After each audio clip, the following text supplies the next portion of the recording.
नमस्कार शेतकरी बांधवांनो, तुम्ही जर पीएम किसान सन्मान निधी योजनेअंतर्गत वार्षिक 6,000 रुपये मिळवत असाल तर तुमच्यासाठी ही एक महत्त्वपूर्ण अपडेट आहे। आता प्रत्येक शेतकऱ्यांना एप्रिल पासून नवीन नियम लागू करण्यात आलेला आहे। व्यवस्थित माहिती समजून घ्या। प्रधानमंत्री किसान सन्मान निधी योजनेच्या अधिकृत पोर्टलवरती या संदर्भात अपडेट सुद्धा देण्यात आलेला आहे। कोणत्या शेतकऱ्यांचे हे पैसे आता बंद होणार आहेत याबद्दलची सुद्धा माहिती सांगण्यात आलेली आहे।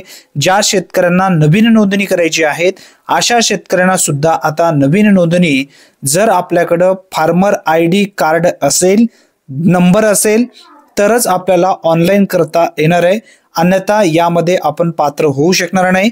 परंतु जे लाभार्थी सध्या लाभ घेत आहेत अशा लाभार्थ्यांसाठी ही सुद्धा एक महत्त्वपूर्ण अपडेट आहे। व्यवस्थित माहिती समजून घ्या। जेव्हा आपण नवीन रजिस्ट्रेशन करतो त्यावेळी काय नोटिफिकेशन येते याबद्दलची माहिती समजून घ्या। सर्वप्रथम आधार कार्ड नंबर टाकायचा आहे, त्यानंतर मोबाईल नंबर टाकायचा आहे।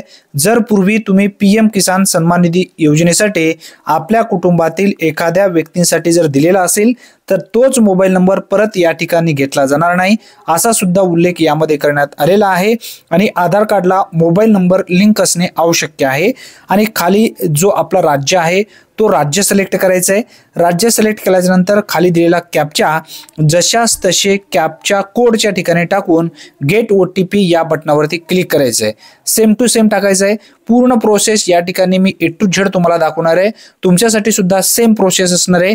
जी माहिती आहे सध्या जे लाभार्थी पीएम किसान सन्मान निधी योजनेमध्ये लाभ घेत आहेत अशा लाभार्थ्यांसाठी समोरील जे अपडेट आहे ते समजून घ्या। आता मी आधार कार्ड नंबर टाकलेला आहे, त्यानंतर मोबाईल नंबर टाकलेला आहे, राज्य इथं या ठिकाणी सिलेक्ट करायचे आहे। त्यावरती टच केल्यानंतर सर्व राज्य या ठिकाणी दिसतील। आपला महाराष्ट्र राज्य असल्यामुळे महाराष्ट्र राज्याला सिलेक्ट करायचं आहे। खाली जो कॅप्चा दिलेला आहे जशास तसे सेम समोरच्या रकान्यामध्ये टाकायचं आहे आणि त्यानंतर गेट ओटीपी या टॅबवरती क्लिक करायचं आहे। आता या ठिकाणी एक नोटिफिकेशन येणार आहे, तो नोटिफिकेशन व्यवस्थित समजून घ्या। जर तुमच्याकडे जर फार्मर आयडी कार्ड नसेल तर तुम्ही यामध्ये नोंदणी सुद्धा करू शकणार नाही। हा नवीन नियम एप्रिल महिन्यापासून सुरू करण्यात आलेला आहे। बघा या ठिकाणी व्यवस्थित समजून घ्या। Your farmer ID not generated म्हणजे तुम्ही फार्मर आयडी काढलेला नाहीत। Please generate your farmer ID state portal. सर्वप्रथम तुम्ही काय करा, फार्मर आयडी काढा, त्यानंतरच यामध्ये तुम्ही नोंदणी करा असं सांगण्यात आलेलं आहे। आणि जे लाभार्थी सध्या पीएम किसान सन्मान निधी योजना किंवा नमो शेतकरी महासन्मान निधी योजनेमध्ये लाभ घेत आहेत अशा शेतकऱ्यांनी सुद्धा काना डोळा न करता लवकरात लवकर शेतकरी ओळखपत्र काढून घ्या।